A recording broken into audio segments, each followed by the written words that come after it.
Mais avant cela, nous allons retrouver Amaury Guibert à Berlin pour le Sans Frontières. Bonjour Amaury.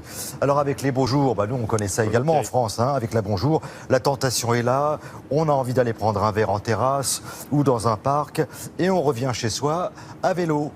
Et là on se dit que c'est moins grave que de prendre la voiture. Et voilà, c'est là que c'est très très grave. C'est une erreur. Une erreur que les Allemands, grands amateurs de vélo et de bière, font eux aussi très souvent. N'est-ce pas Amaury ? Oui, bonjour Thierry, bonjour à tous. Effectivement, rouler avec un petit coup dans le nez à vélo, c'est quelque chose d'assez courant ici, surtout depuis quelques jours, car vous le voyez derrière moi, le printemps est enfin là, les beaux jours sont revenus en Allemagne. Résultat, les Allemands ont envahi à nouveau les parcs et les Biergarten. Ils vont boire une bière ou deux après le travail entre collègues. Ils se retrouvent le week-end autour d'un barbecue en famille ou entre amis et ils boivent aussi de la bière. Et puis après, à l'heure de rentrer à la maison, on se dit tiens, je vais prendre mon vélo. C'est sans doute moins grave, moins dangereux que de prendre sa voiture, sauf que chaque année, des milliers de cyclistes allemands sont victimes d'accidents de la route à cause de l'alcool. Les cyclistes représentent même un quart de tous les accidents qui ont été provoqués à cause de l'alcool, d'où l'importance de la prévention. Expliquer encore et encore qu'un verre de trop, ça peut avoir des conséquences dramatiques lorsque l'on roule en pleine circulation avec son vélo. Une association de cyclistes allemands a d'ailleurs décidé de mener une expérience in situ, une expérience très concrète au plus près de ceux qui boivent de la bière. Regardez les résultats de cette expérience dans ce sujet que nous avons réalisé avec Brice Boussoir. Les beaux jours sont arrivés, les parcs se remplissent et beaucoup cèdent à la tentation. Une bière ou deux, parfois plus, avant de repartir chez soi en vélo. Vous buvez quand vous prenez votre vélo ? Oui, comme tout le monde. Mais on peut aussi pousser son vélo, ça va comme ça. Beaucoup ignorent les dangers de l'alcool au guidon, alors rien de mieux qu'une expérience in situ. Ce responsable d'une association de cyclistes a installé un parcours prévu d'ordinaire pour les écoliers qui apprennent le vélo. Rien de bien compliqué, les obstacles simulent juste les petites difficultés que l'on rencontre sur la voie publique. Et voici une première volontaire qui affiche un taux d'alcoolémie de 0,33 g par litre de sang. Casque sur la tête et c'est parti. Au début, ça va, et puis les petites erreurs se succèdent.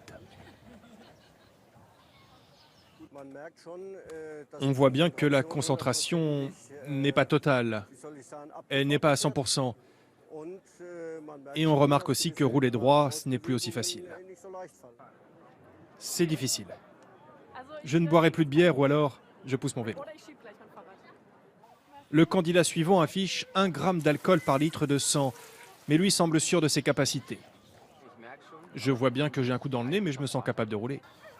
En fait, il en est incapable. Il commet des erreurs en série. Il était catastrophique. Et il n'a passé aucun obstacle. Si dans cet état il roule en pleine circulation, il y a de fortes chances que ça se termine en accident. J'ai beaucoup appris aujourd'hui. Je sais maintenant que vélo et alcool, ça ne va pas ensemble. Tous les candidats au test qui avaient bu de l'alcool ont commis des erreurs. Ce n'est pas vraiment une surprise, mais l'essentiel est qu'ils aient retenu la leçon. En tout cas, bravo aux volontaires qui se sont prêtés à cette expérience. Alors Amaury, qu'est-ce qu'on risque en Allemagne si jamais on se fait arrêter par la police à vélo quand on a bu ? Alors tout dépend évidemment du taux d'alcoolémie que vous allez afficher lors du contrôle, mais les sanctions, elles commencent au-dessus de 0,3 g, ce qui est peu, mais si vous dépassez ce niveau, vous allez payer une amende. Après, les sanctions vont être de plus en plus fortes si l'alcoolémie augmente. À partir de 1,6 g d'alcool dans le sang, ça va même vous coûter des points de permis de conduire. Oui, vous aurez beau conduire votre vélo, c'est votre permis de conduire voiture qui va être impacté.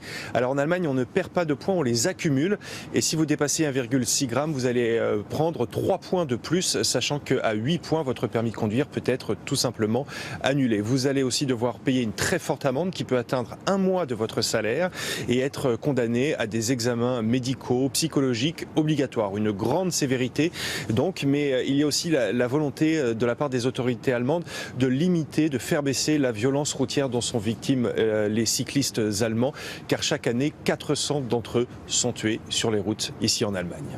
Merci beaucoup Amaury. Voilà qui doit nous faire réfléchir ici en France. Bonne journée du côté de Berlin.